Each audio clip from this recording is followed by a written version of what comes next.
తిరుపతి ప్రపంచంలోనే అత్యంత ప్రశాంతమైన పవిత్రమైన పుణ్యక్షేత్రం. గోవింద నామస్మరణలతో మార్మోగే ఆధ్యాత్మిక నగరం. కానీ ప్రతి ఏటా మే నెల రాగానే ఈ నగరం రూపురేఖలు పూర్తిగా మారిపోతాయి. ఆధ్యాత్మికత స్థానంలో ఒక అంతుచిక్కని ఆవేశం కనిపిస్తుంది. ప్రశాంతంగా ఉండే వీధుల్లో రంగులు పూసుకున్న రాక్షసులు తిరుగుతారు. వింత వింత అరుపులు వినిపిస్తాయి. డప్పుల మోతకి జనం పూనకంతో ఊగిపోతారు. ఇది ఏదో సినిమా సెట్టింగ్ కాదు. తిరుపతిని కాపాడే గ్రామదేవత, సాక్షాత్తు ఆ ఏడుకొండలవాడి కన్నతల్లి లాంటి చెల్లెలు. శ్రీ తాతయ్యగుంట గంగమ్మ జాతర. 7 రోజులు 7 వింత వేషాలు. ఈ జాతరలో జరిగే సంఘటనలు చూస్తే మీకు నిజంగా వెన్నులో వణుకు పుడుతుంది. మగవాళ్లు ఆడవాళ్లలా ఎందుకు మారుతారు? భక్తులు అమ్మవారిని పచ్చిబూతులు ఎందుకు తిడతారు? అసలు ఈ ఆచారాల వెనుక దాగి ఉన్న ఆ భయంకరమైన రక్త చరిత్ర ఏంటి? మనం చరిత్ర పుటల్లో కనుమరుగైన తిరుపతి గంగమ్మ జాతర అసలు కథను తెలుసుకుందాం. ఈ కథ సుమారు 900 ఏళ్ల క్రితం మొదలైంది. అప్పట్లో తిరుపతి మరియు దాని చుట్టుపక్కల ప్రాంతాలను ఒక దుర్మార్గపు పాలెగాడు పరిపాలించేవాడు. వాడిది ఎంత క్రూరమైన మనస్తత్వమంటే, రాజ్యంలో ఏ ఆడపిల్ల యుక్త వయసుకి వచ్చినా, వివాహం చేసుకున్నా మొదటి రాత్రి వాడితోనే గడపాలి. వాడి కన్ను పడితే చాలు ఆ ఆడపిల్ల జీవితం నాశనమే. వాడి రాక్షస ఆగడాలు భరించలేక జనం కన్నీరు మున్నీరుగా ఏడుస్తూ ఆ వెంకటేశ్వర స్వామికి మొరపెట్టుకున్నారు. భక్తుల ఆర్తనాదాలు విన్న ఆ పరాశక్తి ఆ దుష్టుడిని అంతం చేయటానికి తిరుపతికి సమీపంలోని అవిలాల అనే గ్రామంలో గంగమ్మగా జన్మించింది. గంగమ్మ యుక్త వయసులోకి రాగానే ఆ కామాంధుడైన పాలెగాడి కన్ను ఆమెపై పడింది. ఆమెను బలాత్కారం చేయటానికి ప్రయత్నించాడు. అప్పుడు గంగమ్మ తన ఉగ్రరూపాన్ని, విశ్వరూపాన్ని వాడికి చూపించింది.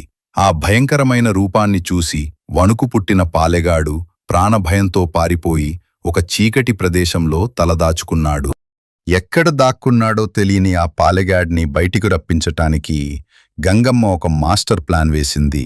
వాడికి ఆడవాళ్లంటే విపరీతమైన పిచ్చి కాబట్టి రకరకాల వేషాలు వేసి వాడిని ఊరించాలని నిర్ణయించుకుంది. అమ్మవారి ఈ ప్లాన్లో తిరుపతి ప్రజలు కూడా భాగమయ్యారు. ఇక్కడే ఈ జాతరలో అత్యంత ఆశ్చర్యకరమైన ఘట్టం మొదలవుతుంది. ఆ పాలెగాడిని కన్ఫ్యూజ్ చేయటానికి, వాడిని బయటికి లాగటానికి ఊర్లోని మగవాళ్లందరూ ఆడవాళ్లలాగా వేషాలు వేయటం మొదలుపెట్టారు. అవును, మీరు వింటున్నది నిజమే. ఈ జాతర సమయంలో వేలాది మంది మగవాళ్లు అందమైన చీరలు కట్టుకుని, పట్టుపరుకినీలు వేసుకుని, నగలు పెట్టుకుని, ముఖానికి పసుపు రాసుకుని అచ్చం ఆడవాళ్లలాగే, దేవతల్లాగే ముస్తాబవుతారు. చూడ్డానికి ముద్దుగా అనిపించినా దీని వెనుక ఉన్నది ఒక క్రూరమైన ఉచ్చు. ఆడవాళ్లలాగా ఉన్న మగవాళ్లను చూసి వాడు మోసపోయి బయటికి వస్తాడని ఈ వ్యూహం. ఈనాటికి తిరుపతిలో మగవాళ్లు తమ కోరికలు నెరవేరితే గంగమ్మ జాతరలో ఇలా స్త్రీవేషం వేస్తామని మొక్కుకుంటారు. ఇది ఇక్కడి అత్యంత పవిత్రమైన ఆచారం. పాలెగాడిని బయటికి రప్పించడానికి ఒక పక్క మగవాళ్లు స్త్రీవేషాలు వేస్తుంటే, మరోపక్క అమ్మవారు రోజుకో భయంకరమైన వేషం వేస్తూ ఊరంతా తిరిగేది. ఆ 7 రోజుల వేషాలే ఇప్పుడు భక్తులు ఆచారంగా పాటిస్తున్నారు. అవేంటంటే, మొదటి రోజు బైరాగి వేషం. ఒళ్లంతా తెల్లటి విభూతి పూసుకుని, చేతిలో వేపమండలు పట్టుకుని ఉగ్రరూపంతో కనిపిస్తారు. రెండవ రోజు బండవేషం. ఒంటికి ఎర్రటి మట్టి లేదా పసుపు పూసుకుని వింతైన అరుపులతో భయపెడతారు. మూడవ రోజు తోటివేషం. బడుగు బలహీన వర్గాల ప్రజల వేషధారణలో ఉంటూ సాధారణ మనిషిలా వాడి కోసం వెతుకుతారు. నాల్గవ రోజు దొరవేషం. రాజసం ఉట్టిపడేలా మీసాలు తిప్పుతూ గంభీరంగా ఉంటారు. ఐదవ రోజు మాతంగి వేషం. ఇది చాలా పవర్ఫుల్. అమ్మవారు అత్యంత కోపంతో ఉన్న రూపం ఇది. ఆరవ రోజు సున్నపు కుండలు. తెల్లటి సున్నం పూసుకుని తలపై కుండలతో వీధుల్లో ఊరేగుతారు. ఇది చూడటానికి చాలా మిస్టీరియస్గా ఉంటుంది. ఏడవ రోజు పేరంటాలు వేషం. అత్యంత పవిత్రమైన ముత్తైదువ రూపం. ఈ జాతరలో మీ మైండ్ బ్లాక్ అయ్యే ఇంకో విషయం ఉంది.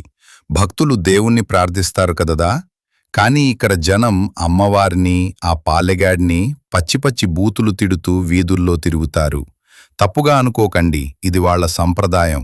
పాలెగాడిని బయటికి రప్పించడానికి గంగమ్మ బీభత్సమైన బూతులు తిట్టిందని, అందుకే భక్తులు కూడా ఆ బూతులు పాడుతూ తిడుతూ మొక్కులు చెల్లించుకుంటారు. ఇది వాళ్ళ కసికి కోపానికి ప్రతీక. ఇలా వారం రోజుల పాటు రకరకాల వేషాలు బూతులతో ఊరంతా హోరెత్తిపోతుంది. చివరకు వాడికి తట్టుకోలేక గంగమ్మ ఆడవాళ్ల వేషంలో ఉన్న మగవాళ్లని నిజమైన ఆడవాళ్లు అనుకుని మోసపోయి 7వ రోజు బయటికి వస్తాడు. ఇంకేముంది, అప్పటికే పీక్స్లో ఉన్న కోపంతో గంగమ్మ తన విశ్వరూపం చూపించి ఆ పాలెగాడి తల నరికేస్తుంది. ఆ రాక్షస వధ జరిగిన తర్వాతే గంగమ్మ శాంతిస్తుంది.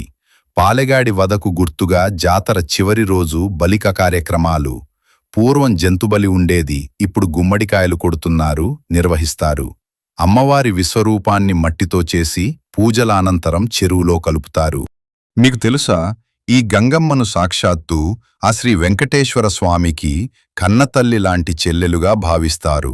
అందుకే జాతర మొదలయ్యే ముందు తిరుమల శ్రీవారి ఆలయం నుంచి సారే అంటే పసుపు, కుంకుమ, పట్టుబట్టలు గంగమ్మకు అత్యంత వైభవంగా తీసుకొస్తారు. తిరుపతికి వచ్చే భక్తులు కొండమీద వెంకన్నను దర్శించుకున్నాక కింద గంగమ్మను దర్శించుకుంటేనే వాళ్ళ తిరుమల యాత్ర సంపూర్ణమవుతుందని గట్టిగా నమ్ముతారు. ఈ జాతర వైబ్ వర్ణించలేనిది. చద్ది అన్నాలు, వందలాది డప్పుల మోతలు, పూనకంతో ఊగిపోయే యువత, రంగురంగుల వేషాలు. లైఫ్లో ఒక్కసారైనా ఈ ఎక్స్పీరియన్స్ను స్వయంగా చూసి తీరాల్సిందే. మే నెలలో తిరుపతి వెళ్లే ప్లాన్ ఉంటే మాత్రం ఈ జాతరను అస్సలు మిస్ అవ్వకండి. సో అది ఫ్రెండ్స్, తిరుపతి తాతయ్యగుంట గంగమ్మ జాతర వెనుక ఉన్న భయంకరమైన, ఆశ్చర్యకరమైన రక్త చరిత్ర. ఈ వీడియో మీకెలా అనిపించింది? మగవాళ్లు ఆడవాళ్లలా వేషాలు వేసేసే ఈ ఆచారం గురించి మీరేమనుకుంటున్నారు? కింద కామెంట్స్లో దద్దరిల్లిపోవాలి. ఈ ఇన్ఫర్మేషన్ మీకు నచ్చితే వెంటనే లైక్ బటన్ కొట్టండి. మీ ఫ్యామిలీ అండ్ ఫ్రెండ్స్ వాట్సాప్ గ్రూపుల్లో షేర్ చేయండి. ఇలాంటి మరెన్నో గూస్ బంప్స్ తెప్పించే కథల కోసం మన ఛానల్ని ఇప్పుడే సబ్స్క్రైబ్ చేసుకోండి. జై గంగమ్మ.